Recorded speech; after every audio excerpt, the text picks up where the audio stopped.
Jusqu'où iront les tensions entre Pékin et Taipei en cette fin d'année 2025? Quelques heures après l'annonce d'exercices militaires autour de Taïwan, l'armée chinoise est passée à l'action ce lundi. Pékin a procédé à des essais grandeur nature autour de l'île, des frégates, des bombardiers, des chasseurs et des drones. Image commentée par Timothée Marouzé.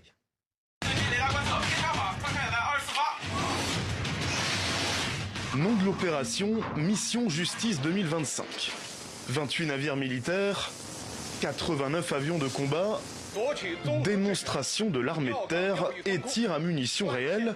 Ces images diffusées lundi par la télévision chinoise témoignent de l'intensification de la pression militaire de Pékin sur Taïwan. Objectif de la Chine, tester ses capacités de blocus et sa supériorité militaire sur Taipei. Nos troupes participent à des assauts conjoints afin de tester nos capacités d'opération conjointes. Il s'agit d'un avertissement sévère à l'encontre des forces séparatistes, indépendantistes taïwanaises et d'une action légitime et nécessaire pour sauvegarder la souveraineté et l'unité nationale de la Chine. Et les taux se resserrent par rapport aux précédents exercices. Les zones de manœuvre chinoises sont de plus en plus proches de Taïwan et ciblent désormais des zones de ravitaillement vital.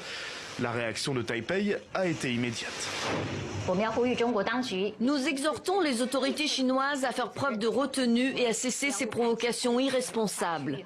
Notre gouvernement continuera de travailler avec ses partenaires pour défendre un ordre international et préserver la paix, la stabilité et la sécurité dans l'Indo-Pacifique. Ces exercices interviennent après la récente vente d'armes des États-Unis à Taipei, une opération à plus de 11 milliards de dollars, la plus importante depuis les années 2000. Une provocation directe pour la Chine qui a dénoncé une ingérence étrangère dans ce qu'elle considère être une affaire intérieure.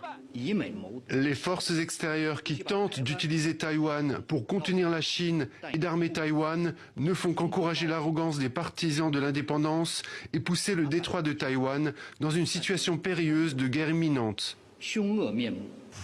Le message vise également le Japon, allié de Washington. Début novembre, la première ministre avait évoqué une possible réponse militaire japonaise en cas d'agression chinoise contre Taïwan. Une déclaration qui avait déclenché la colère de Pékin.